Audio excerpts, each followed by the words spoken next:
So we left off in the middle of a Tosafos on Hey Amud Aleph, and the subject is the din of bar mitzvah between Runya and Ravina. And the way the Gemara phrases the scenario is that Runya bought a property near Ravina. Ravina wanted to reject him or eject him, repurpose the field, and claim it as his own because he's a neighbor. And Runya presumably is not.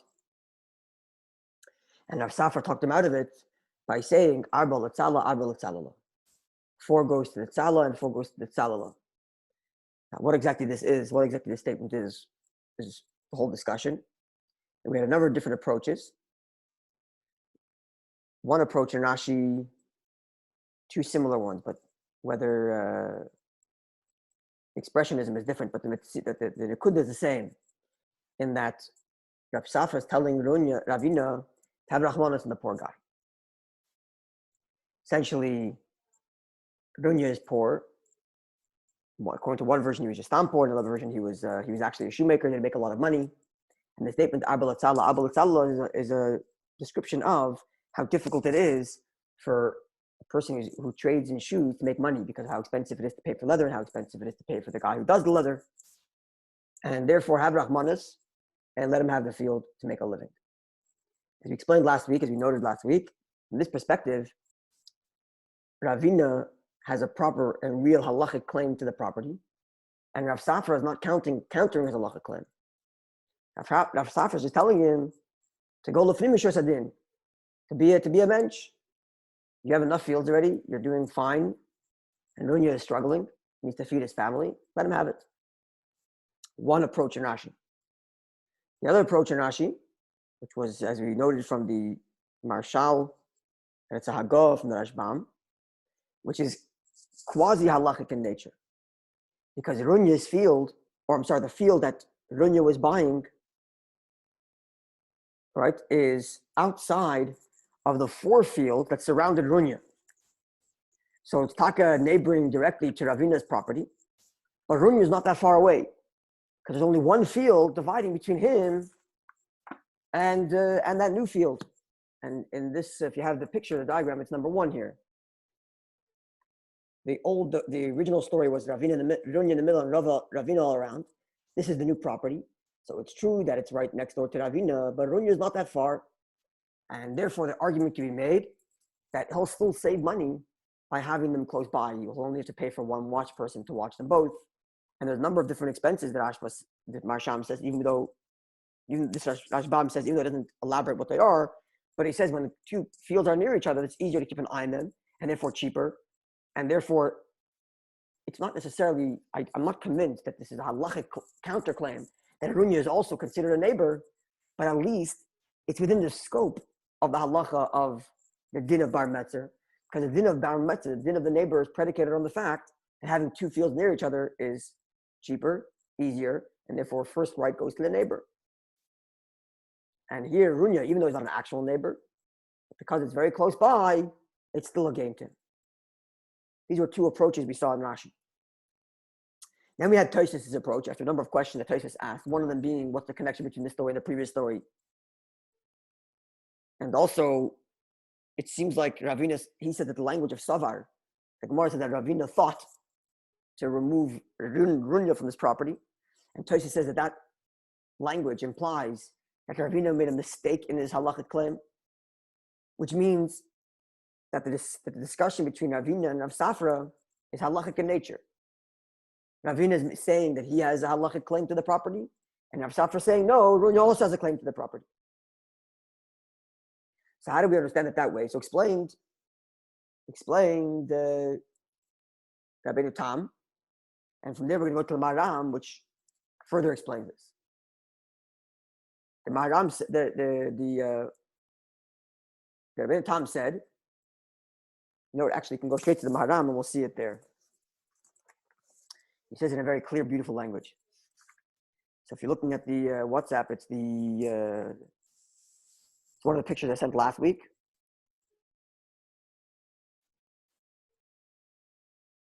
You sent one today, no? I thought we'll look at that later. That's another maram. That's the next maram. But the one where it says this, go back to that picture, you'll see the maram there. Okay, so maram says like this, in explaining Rabbi Tam's opinion. It seems that the Rabbi Tam wants to say, this is the maram on Tosafos here, the mitzchila, to begin with, meaning like this story now of Rovina buying a property near Ravina takes place before the previous story when Ravina surrounded Rovina on four sides. The previous story was Ravina who surrounded Rovina on four sides, built a wall and was trying to claim money, trying to make Rovina pay for his share in the wall that was separated between him and between the two of them. So before that, there's a story of how Rovina acquired the property in the middle. So the Gemara story now about Rovina buying property near Ravina predates the previous story. How did Rovina get that property in between in middle of Ravina? Now comes this story. That's the way that Tom is understanding it, the way Maram explains it, like this. Neither it seems to say that the Ritzonim Loimer Tosafos wants to say, Rabbi Tam, to begin with, Rovina did not have the entirety of that field that was in the inside of all the four fields of Ravina. Ella, only the part of his field, of the field in the middle, that was surrounded by four sides, Ravina, was somebody else. So it looks something like this. You had Ravina on four sides, Rovina here in the middle, and then this field here, we don't know who owns it, some other guy. And Rovina now wants to buy this property, right here where the question mark is. And Ravina is saying that I have a greater claim to this property than you do, even though we're both neighbors. Right? Because Rovina shares a border here, and Ravina shares the border on these three sides. So says the Maram explaining. Now the Imke, if so, Ravina was only surrounding of this new field. He only surrounded it on three sides. Because the fourth side was Rovina's field, right? He only surrounded the field on 1, 2, 3 sides. The fourth side up here is separated by Rovina's field. And therefore became Rovina. And therefore Rovina too, at this juncture in their relationship, Rovina was only surrounded by Ravina on three sides. Only on three sides. Because the fourth side was that field belonged to somebody else. Yeah. So Ravina surrounds this property on three sides. Rovina is on the fourth, and Ravina surrounds Rovina on three sides. The fourth side belonging to this guy here. Yeah, that's the scenario. Now, Rovina bought this field, and Ravina wanted to kick him out because Ravina said, I have three sides and you only have one. And that was his halachic claim. But it was a mistaken halachic claim. Because Tosafos said, it doesn't make a difference, you're anyways neighbors. Even if you're one side or the other, you're still both gaining by having that field next to you. Rovina's savings of having that field next to him is just as valued as your savings, even though your savings happens to be on three sides. Now, therefore, must say, says, continue the Maram. That which the preceding story said, that Rovina was surrounded by Ravina on four sides. This is only after Rovina bought that new field. So this story that we're describing now, how Rovina is buying a field that's neighboring Ravina, predates the previous story, or it's the prelude to that story of when Ravina had all four sides surrounding Rovina. So only after Rovina bought this new field, that was next to his field, and now which Ravina also surrounded on three sides. And now that Rovina bought that other field in the middle, this field too, then Rovina's entire field, which is his original field, plus the new one he bought, Rovina was all now Rovina's, And then Ravina surrounded him. So originally had one field, then he bought the second field here. Ravina wanted to claim it as a neighbor because he said, I have neighbors on 3 sides, you're only on one. But Rav Safra told him, no, you're wrong. Because the halacha is, as long as you're a neighbor, you have claim. And Rony is a neighbor and he has claim. So now Rony has this entire inside box here plus the question mark. And then comes the story before, where Ravina had 4 properties around, put the walls, and wanted to make Rony pay. So that's the order of events. I'm specifically doing this because in the next opinion in Tosafos, we're going to see that the order of events are different. So at this juncture, the order of events is as follows. Rony has 1 field, Ravina has 4 fields. And another guy has a field as well. Rony then buys a second field, becomes one big field that's now surrounded by Ravina. Then Ravina goes and builds a wall between his fields and Ronya's fields. And then he makes a claim trying to make Ronya pay for his share. Okay. So, Stam, you could just imagine, it's just interesting why Ravina decided to build a wall only after Ronya bought the whole field. Maybe the relationship wasn't exactly loving neighbors. I don't know. It's just interesting dynamic. Right? He didn't have walls before. Ronya bought the second field. Now he's putting up walls. And then he makes a claim for Ronya to pay. Okay. But what Rabbeinu Tam gains here, the primary thing he gains, is that the question between Rav Safra and Ravina, whether Ravina has a right to that field as a neighbor, is not a question of Ravina being a nice guy and giving him the field because he's a poor fellow. That was Rashi's opinion. Now it's a question of halachic dispute, halachic discussion. Ravina thought he had a halachic claim greater than Runya because he was a neighbor on 3 sides. And says Rav Safra, no. It doesn't matter what size the hide is, you still got to pay the same price. Meaning, no matter how much of a neighbor you are to that field, you're still a neighbor. So even if Runya is less of a neighbor than you, he's still a neighbor and you don't have a claim. So the discussion is a halachic one, not Rav Safra telling him to be a mensch or be a nice guy. Unlike the way we saw in Rashi, where Rav Safra is simply telling Ravina, the guy's poor, he needs to make a living, let him have the field. Okay. Now let's go back to Tosafos, and we're going to get now another opinion, another way of looking at the story. And then we're going to look at the Marsha, and we're going to see how the order of events in these 2 stories completely switches around. And we may even have to add details to address some questions that come up. And then when we finish that, we're going to go to the Mishnah. Okay, so looking at the Tosafos on Hey Amud Aleph, Dibar Maskal Arba Latzala, 1, 2, 3, 4, 5, 6 lines from the end of the Tosafos. Towards the end of the line, it says, Vaharav Avram. Vaharav Rab Avram, Kaich is like Pirish, he explains the Gemara as follows. Tahach Ara, this land, the Zavan Runya, that Runya is now buying, a Metzler that Ravina is positioned on the border of Ravina. Hainu, this is, a Metzler the Oisen Sadis, it was on the border of those fields, Shahaya Runya Aris Behen, that Runya was the sharecropper for Ravina. Kedamrinan, as the Gemara says elsewhere in Bava Metzia, Runya Shato de Ravina Hava. Runya was the sharecropper of Ravina. So now let's just look at this for a second. If you go to the WhatsApp, you'll see the Gemara I posted last week, the English from Rabbi Steinsaltz, a little picture of a Gemara there in English. And we looked at it last week, but we'll look at it again quickly. The Gemara relates, this is the Gemara in Bava Metzia.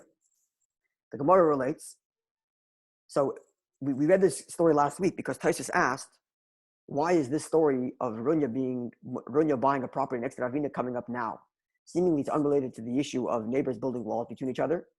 And if you're simply just trying to record different stories related to Runya and Ravina, then why not tell the story of Bava Metzia, which also talks about the relationship between Runya and Ravina?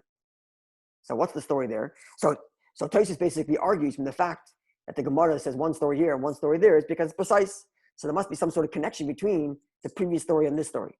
So far in Rabbeinu Tam, the answer to that question is, well, the relationship between the 2 stories is because this is the story of how he got that field from the previous story. Right? The previous story, which had Ravina surrounding Runya on 4 sides, how did Runya end up with a property of the inside of the whole thing? Here's the story. So you see the connection. Right? But here's the other story in Bava Metzia, which Tosafos said is not related, which is why the Gemara didn't say that story here. But now, Rabbi Avram is introducing this story as a relevant part of the conversation. So what's the story in Bava Metzia? Says the Gemara. We're looking at the English here. You can look at the Hebrew if you want, but it's the English. Bava Metzia, the picture there. that I posted on the WhatsApp from Rabbi Steinsaltz's Gemara. So the Gemara relates that Ronyeh was the planter, the sharecropper of Ravina. So his job is to work in the field of Ravina. Obviously, his job is to turn a profit, and then they split the profit between the two of them. That's the relationship between an artist, which is the Gemara's language for a sharecropper, an artist and an owner. They make a deal. You're going to be my project manager. You're going to run the field, and you will take X percent of the profit. That's usually the arrangement. But Ronyeh was working in Ravina's field, and he caused a loss. So Ravina removed him from the field, fired him. Right? Ravina fired him. He lost the investment.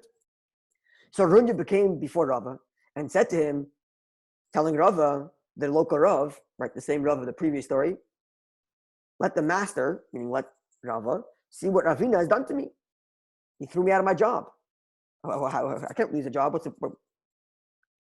So Rava said to him, Ravina did well, as you caused him loss, so he has every right to fire you. Ronyeh said to him, to Rava, but Ravina didn't warn me beforehand. How can you force me to leave without prior warning? You got to give me some warning before you fire me from my job. So Rava said to him, in this case, it is not necessary to provide a warning. And the Gemara explains that Rava conforms with his opinion, his general principle, that a teacher, a planter, a ritual slaughter, and a bloodletter, these people are considered forewarned. In other words, any loss that's not going to be restored, then we consider it as if you're warned that if you mess up, they're going to lose your job. Okay, so Ronyeh lost his job. So now we know three things about the relationship. We know that Ronyeh had a field in the middle and Ravina surrounded him. First story from Gemoro, we know that one part of the relationship. The other part of the relationship is we know that Ronyeh bought a field once neighboring Ravina, and Ravina tried to have him thrown out because he was a neighbor, but he gave in the end. And we know number three, that Ronyeh was, at least for a period, the project manager, the sharecropper, the artist of Ravina's fields. Three different relationships. And the question is, they're all surrounding fields. Do these fields cross over? Are they the same fields or not? So in Rashi, we had no comment about where the two fields were.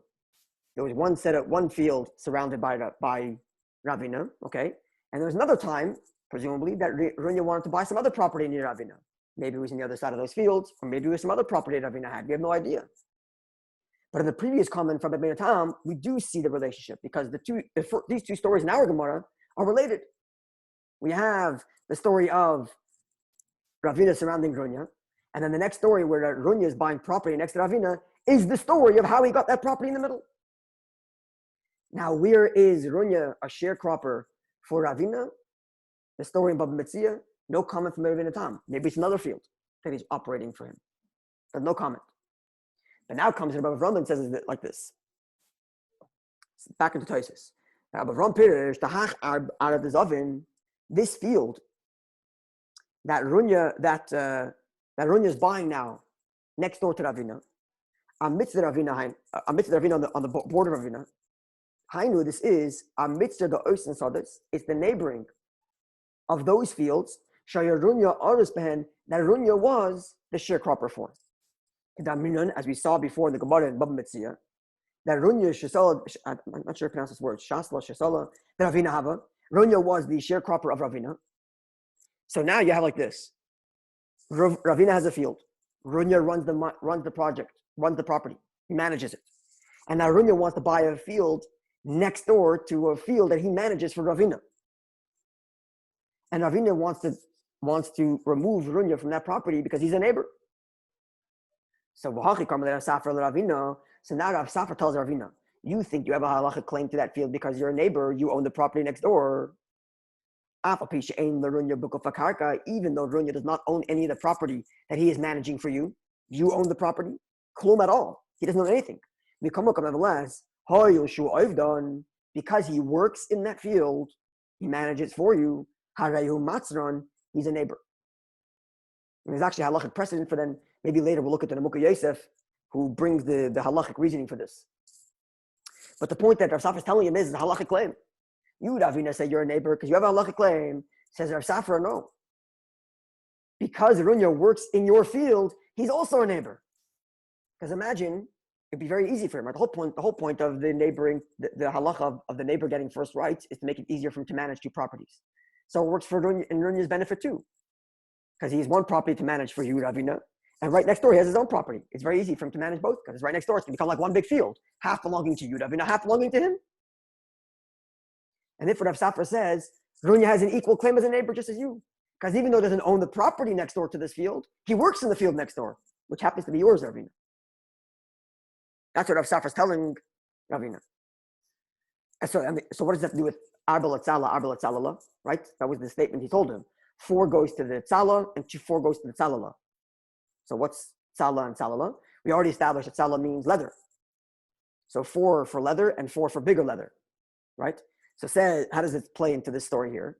So explains Rabbi Amri, as the colloquial saying goes, Arbel Tzala, you got to be nice then, you got to give 4 zuz coin, al ha'or for the leather, meaning for the actual object. So too, you also got to give to the tzalala, not the bigger leather, as one translation is, but tzalala is the person who works the leather. So just like you have to pay for the actual leather, you also have to pay for the person who makes the leather. So the same thing here in the field. It's taka, you own the actual property, but there's somebody else who does the work on the property. And just like the guy who does the work on the leather. So because you do work on the property, because Ronyah does work on the property, therefore he has a claim to being a neighbor. So at this juncture, I hope that was clear. If it's not clear, please interrupt me. Because we're going to go a layer deeper now. So at this point, this story of Ronyah buying a property that neighbored Ravina's property and Ravina trying to remove him, at this point, does it have any connection to the previous story of Ravina surrounding Ronyah? It's not related. It's related to the story in Bava Metzia that Ronyah was a sharecropper for Ravina. And at this point, like, we don't see any connection now to the story from the previous Gemara. Now, one of the questions Tosafos had on Rashi was, what's the connection between this story and the preceding story? So Rabbi Rome left us hanging. He answered the question that it's no longer an issue of be a mensch, because Tosafos rejected that, right? At the beginning, Tosafos said, it can't be that Rav Safra is telling him to be a mensch, because ein merachim and bedin. A law is a law, and you can't just tell the guy to be merciful. The law is the law. And likewise, he said that because Ravina said Savar, the Gemara said Savar Ravina thought to say that means he had a halachic claim, but it was a wrong halachic claim. So Rabbi Avram answered that question, because that was a halachic discussion. Who gets the right of neighbor, the one who owns the field or the one who works the field? And says Rav Safra, you both have equal claim, and because Ronyah bought it first, he can keep it. So he answered that question by explaining it's a halachic discussion and not just a question of be a mensch, like Rashi. But he didn't answer the other question of what's the connection between this story of Ronyah buying a field next door to Ravina? What does that do with the previous story of Ravina surrounding Ronyah on 4 sides? He didn't answer that question. And for that comes the Marsha. Is the question clear? Yeah? Okay, if it's not, please interrupt. Yeah, oh, sorry, go ahead. You just said that there's the one that works the field. Yeah. And the one that owns the field. Yeah. Why would the person who works the field be, the same status as someone who owns the field? Because the gain of having 2 fields next door to each other, he still has. Because he can manage the one both who fields at owns once. The guy is still an employee. The vort is management, right? If I'm an employee, I'm still allowed to own property, right? So if I'm an employee, but you're still an employee of that property that you're taking care of. But then the next door neighbor, I'm owning the property. People in real estate do this all the time. They own their own properties and manage other properties for other people. Yeah, and they get right? And they get a commission on the property they manage. But if they own a building next door to a building they manage, it's very easy for them because they can manage both simultaneously. And that's the claim that Ronyah has. That's the whole din of bar metzah is to make it easier for the guy to manage both of his properties. No, so it's going to make it very, very easy for Ronyah to manage both his properties because he's managing one for you and then one for himself next door. Right? That's essentially the claim.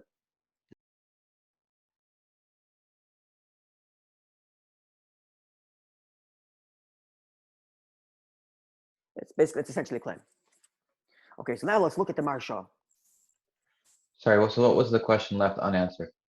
Oh, the question and answer is, why is this story coming up here in Bava Basra? we're middle of a sugya about walls between neighbors. What does that do with the law of what does that do with the law of bar mitzvah? Right?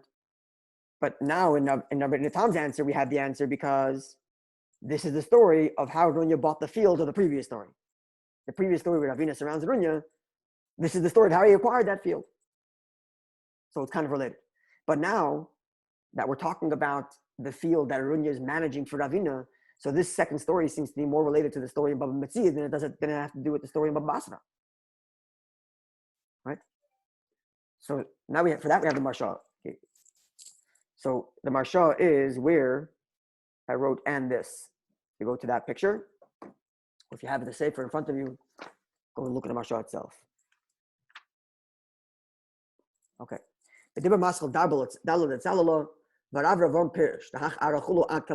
Okay, so he quotes Tosafos. Then he says, we might answer this question I just explained, even according to this Pirush of Rabbi Harav, the Shayach Hai Maisa, that this story of Ronyah buying a property next door to Ravina, and in Rabbi Avram's opinion, he's buying a property next door to the property that he himself is managing on behalf of Ravina. So it's Hai Maisa Hacha, it's also Shayach here. How is it connected to the previous story of Ravina surrounding? Why? This property, look at this. This property that Ronyah managed for Ravina, is exactly that field that Ravina was surrounding Ronyah. And Ronyah was a neighbor, was a property manager for all those fields, Shel Ravina of Ravina. So it comes out like this. This is the way Marsha is putting it. Diagram number 1 here. So Ronyah owns this field here. Ravina owns 4 fields here. Now these 4 fields that Ravina owns, Ronyah is managing. And now Ronyah just bought this field. And he's claiming to be a neighbor because he manages the property right there. He manages for you, Ravina. And Ravina is claiming because he owns the field. And that's the relationship to the previous story. So it makes for a very, very convoluted relationship, right? Ravina owns these fields here. Ronyah owns this field here. Ronyah is managing these 4 fields for Ravina. And now Ronyah just bought this one. And Ravina wants to oust him because he's a neighbor. And Tosafos says, no, he's also a neighbor because he works in the field next door, which is your field right here. And there's a wall between the middle and the other field. They just built a wall here. Right? Okay, let's finish the Marsha, and you just touched on a very important point that I want to highlight in a second. So now continues. Ravina was of the view, according to the Rabbi Avram,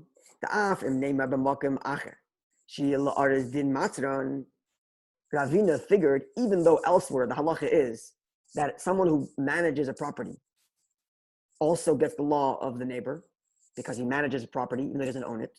Over here, it's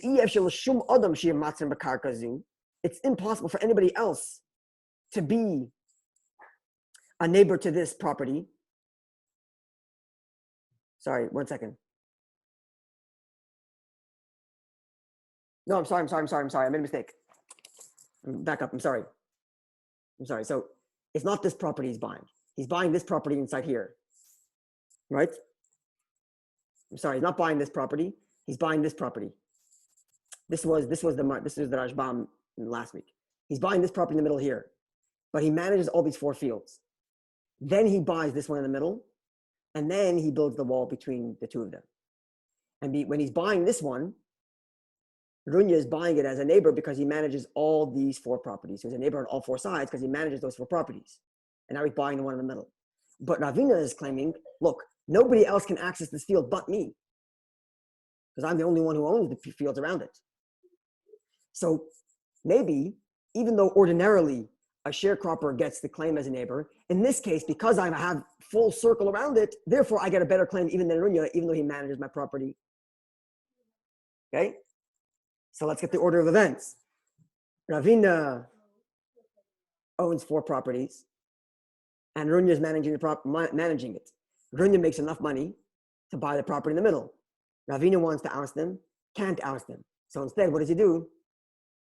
Builds 4 walls. That's the previous story.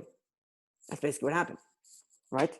So this says here, Ravina was of the view to af him name of makam acher, even though ordinarily we would say she'ela artist in Matzran, that a sharecropper has the din of a neighbor because it's a neighboring property to what he's managing, even if he doesn't own it. Because in this case, nobody else is capable of being a neighbor. Bakarkazu in this field, because I own all the 4 properties around it. Ravina is saying, Gamla artist aimed in Matzran. Therefore, my neighboring status is so great because I own all 4 sides, that even my sharecropper can't claim to be neighbor because my neighboring is on all 4 sides. And Safra responded, just you are as a neighbor, the gufa shal karka and the actual property, medal on the 4 sides. He too, shu artist, which he is the sharecropper, va'oivdan and works in those fields. He's also a neighbor on all 4 sides. Not a neighbor on all 4 sides in ownership, but a neighbor on all 4 sides in management. And that's the pshat, arba l'tzala. You have 4 sides as an owner, the owner of the leather, and he has 4 sides as the worker of leather. That's the diuk of 4. Okay, so this is the marshat. It's a beautiful little layer of relationship here. So all 3 stories really come together to create one narrative of the story. First, Ravina owns 4 properties and he hires Ronyeh as a sharecropper. Ronyeh makes enough money, buys the field in the middle. Ravina tries to oust him, doesn't oust him, fails to oust him. Either Safa tells him, sorry, you can't. So instead, he builds a wall in between his field and Ronyeh's field in the middle, and then makes him pay for it, or makes him try to pay for half the wall. Now, I'm going to add one more layer to the story that L'chura has to be there. Our Gemara, if you remember, said, what happened in the last week's story, in the first story? Ravina built 4 walls around this field, surrounded Ronyeh, tried to make him pay, Ronyeh refused. How did the Gemara say that he got Ronyeh to finally express his desire for the wall? The Gemara said he sent down his sharecropper to go steal some dates, and Ronyeh started yelling at him, right? Now that sharecropper obviously isn't Ronyeh, right? Which means Ronyeh lost his job as a sharecropper. That's what the Gemara said in Bava Metzia. So let's go through the whole story now. If this is the case, there's more details. Ravina owns 4 properties. Very good. Ronyeh is a sharecropper. But like the Gemara said in Bava Metzia, 1 second. No. He's the sharecropper. Before he loses his job, he buys the field in the middle. And because he's still sharecropping for Ravina, he's considered a neighbor and gets the rights to this field. After that happens, he makes Ravina lose money here. That's what the Gemara said in Bava Metzia, that he lost money here. And because he lost money, Ravina fired him. And now that Ravina fired him, Ravina hired another artist, right? Another sharecropper. Then Ravina built a wall around these 4 things. And then Ravina sent the new sharecropper to go try to steal his stuff to make him demonstrate that he liked the wall. So all these 4 stories overlap in this view. Because the story about Metzia, where he loses money for Ravina and loses his job, in between him, sometime before he loses his job, he bought the property in the middle. Because his whole claim to the property in the middle is because he's a sharecropper on the outside. So half the story here, where Ronyeh buys the property, happens before he gets fired from his job in Bava Metzia. Following? So the stages is like this. Ravina has 4 fields, has a sharecropper. In the meantime, sharecropper Ronyeh. Ronyeh buys a property in the middle. Ravina tries to oust him, fails to do so. Later, at some point, Ronyeh loses money on the investment of Ravina's other 4 fields. Ravina fires him, puts up a wall between him and Ronyeh's field that he bought earlier, and then sends his new sharecropper to go into Ronyeh's field, take some dates, to have Ronyeh yell at him and say, look, you enjoyed the wall I built. And that's how all these 3 stories connect in this very, I want to say, unique relationship between these 2 neighbors. Okay. So we have... It sounds a little bit vengeful. That's why I said it's a unique relationship. I wasn't going to say anything more. But I don't know. I guess you have to go back to Tosafos' opening statement. En merachim bedin. Din is a din. Right? That's why, but now after all of this, and you go back to how we learned Rashi last week, that Rashi is telling him to be a mensch, and that the whole flow of stories is demonstrations of first Rava telling Ronyah to be a mensch, and then Avsafra telling Ravina to be a mensch. It gives such a more geschmacke, but it's a much more pleasant way of understanding the story. Makes it less convoluted. But in this way, it's quite interesting. But see, I think there's still a question that the Marshal doesn't answer, which is that if this is the case, that all three stories are interconnected, then why aren't all three stories brought down in both Gemaras? Tosafos asked at the beginning, right? Tosafos' question at the beginning was, what's the story connected here? Meaning the story of Ronyah buying the new property. Why is it connected to Rabinah building a wall? So he says, if the reason is because we're anyways talking about Rabinah and Ronyah's relationship, so let's bring in another story. Says Tosafos, bring also the story of the Gemara and Bava Metzia. Ronyah shows that Ronyah was the sharecropper for Rabinah. And Bahanach Trey, and these two stories, these two stories of our Gemara, let the Gemara bring there. So Tosafos in his question lays out that if the relationship, if the reason why these stories are coming together is because we're just telling us stories of Ravina and Ronyah, then all three stories should be brought together in both cases. And the fact that two are brought here and one's brought there is because there's a deeper connection between these two stories, and that story is independent. But according to Bava, they're all interconnected. If that's the case, all three stories should be quoted here. So why wasn't the story of Bava Metzia connected here if it's so intrinsically part of the story? Right? His whole claim to being a neighbor is because he's a sharecropper. So tell us he's a sharecropper. You don't have a story about Metzia that demonstrates he's a sharecropper. So tell us that. That's the Ikar Maisa.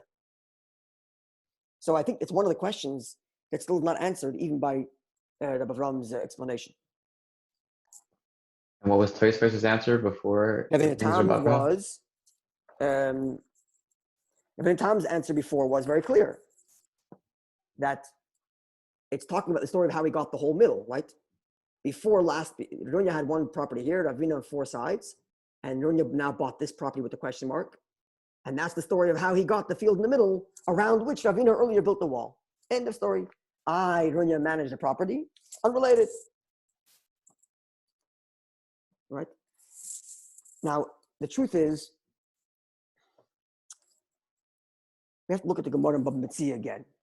Does the Gemara and Bava Metzia say that he managed all of his property or just one of his property?